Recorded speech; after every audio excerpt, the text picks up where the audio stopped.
इस विषय में पहले भी हमने इस मंच पर बात की है कि 7 मई के समय पर देश में काफ़ी अधिक संख्या में केसेस नोट किए गए थे। ऑन ए डेली बेसिस 4,14,000 के करीब केसेस देश में उस समय रिपोर्ट हुए थे।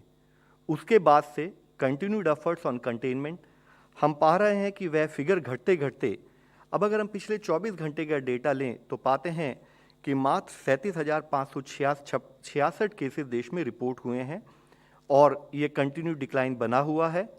यानी कि जो रिपोर्टेड पीक थी देश में उससे 91% केसेस में हमने डिक्लाइन नोट किया है। पिछले कुछ हफ्तों से कंटिन्यूड बेसिस पर देश में जो केसेस है उसमें कमी नोट की जा रही है। जहां एक स्थाई पर 5 से 11 मई वाले हफ्ते में 3,87,000 एवरेज केसेस देश में डेली रिपोर्ट हो रहे थे, वह अब घटते घटते 48,434 केसेस हो चुकी है। अगर हम देखें कि पिछले हफ्ते के कंपैरिजन में इस हफ्ते कितना डिक्रीज हुआ है तो उसमें भी यह डिक्रीज और यह डिक्रीज की एक औसत परसेंटेज बनी हुई है और हमने पिछले एक हफ्ते में 17% decrease in average daily new cases reported देखा है। इसी के साथ ही वह डिस्ट्रिक्ट्स जो कि हाई नंबर ऑफ केसेस यानी कि 100 से अधिक केसेस डेली बेसिस पर रिपोर्ट कर रहे थे, जहां 4 मई वाले हफ्ते में वह से डिस्ट्रिक्ट 531 थे देश में। इसी तरह से 2 जून को वह नंबर घटकर 262 जिले रह गया और अब इस नंबर में फर्दर कमी नोट की जा रही है और 111 जिले ही ऐसे हैं जहां पर डेली 100 केसेस से अधिक केसेस नोट किए जा रहे हैं। यानी कि अगर हम देखें कि 4 मई से लेकर 27 जून तक के हफ्ते में ऐसे 420 डिस्ट्रिक्ट्स हैं देश में जहां पर कि एक ड्रास्टिक एक further noticeable reduction in terms of cases being reported note किया गया है। एक स्थाई पर देश में जो केसेस आ रहे हैं उसमें कमी नोट की जा रही है।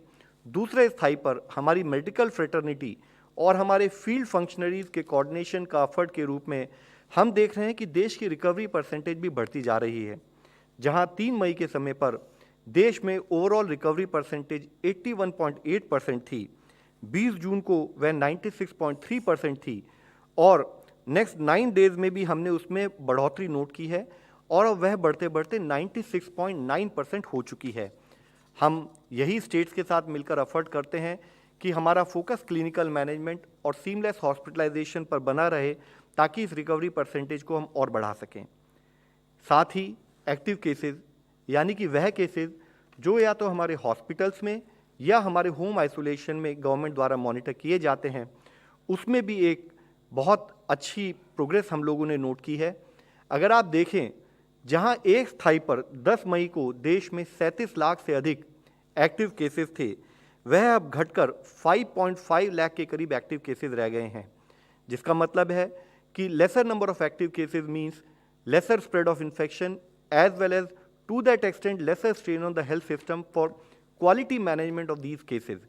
और अब हम देखें तो देश में 31.9 लाख के करीब जो एक्टिव केसेस थे उसमें 10 मई के समय से अब तक कमी नोट की गई है। इसी के साथ ही हमने इससे पहले भी इस पर चर्चा की है कि timely testing is an important aid is a important tool to identify cases early. जब हमने देश में केसेस में एक बढ़ोतरी का सिलसिला नोट किया, उसी के साथ ही डिस्ट्रिक्ट और स्टेट के साथ चर्चा करते हुए देश में टेस्टिंग की संख्या बढ़ाई गई।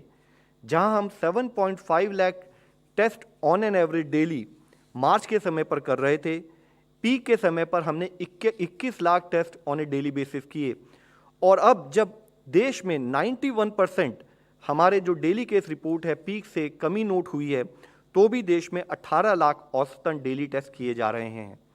एफर्ट यही है कि अर्ली टेस्टिंग के द्वारा हम टाइमली केस को आइडेंटिफाई कर सकें और इन एफर्ट्स का अर्ली डिटेक्शन का जो हमें सपोर्ट मिला है वह था जो एक runaway spread of infection second wave के पीक के समय पर नोट किया गया, जो बढ़ते बढ़ते 21.3% हो गया था। अब उसमें 85% डिक्रीज नोट किया जा रहा है और ऑन एन एवरेज अगर हम देखें तो 3.2% is the case positivity in the last 1 week.